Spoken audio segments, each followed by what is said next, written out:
ne tutuuka okweraliikirira simanyi nga naalibadde nga nsobola n'okuzaala abaana bano bennina naye sina kinafuna newankubadde ng'Obote atuyiganya ku lwa Museveni. Njogera ntakera nti n'ekitange Mzee Mushumbushi yaŋŋambanga nti gwe mwana wange olituuka okufa naye ne mugamba muzeeyi nti ku lw'eggwanga lyange nteekeddwa okulaba nti eggwanga lyange liba obulungi.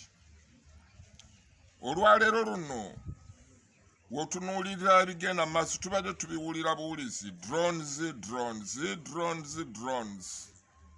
Kineewuunyisa nnyo nti ate drones zituuse ewange naye era sikyewuunyiza nnyo kubanga bagenze ebiseera bisinga obungi bize bantitegganya bankwata bakola kino na kiri naye nze kye naalisabye mu kifo ekyokuntattagganya nti bankuba amasasi mu lujjodde ntegere nti nfudde masasi.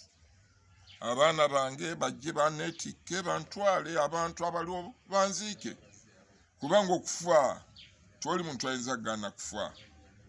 Nitwalirowoozezza nti obwenkanya bwetaagisibwa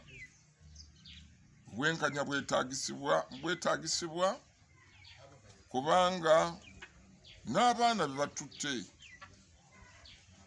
mwana bakava mu kusomera ennaku zino aziiza ne banne bano twali gundi yonna nti wabaddewo gundi yonna.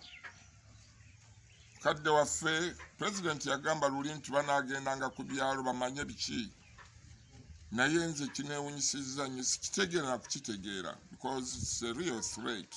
We don't fear death. Death can occur any time.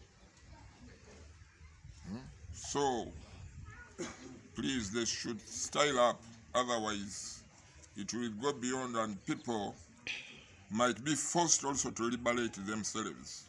Balanga nti there is a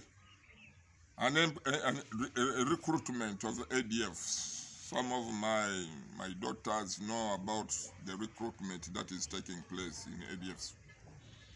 So it's the intelligence now that is gathering information. So I don't know whether they might also come for me, because you never know what is now transpiring in Uganda. They might come anytime and pick me.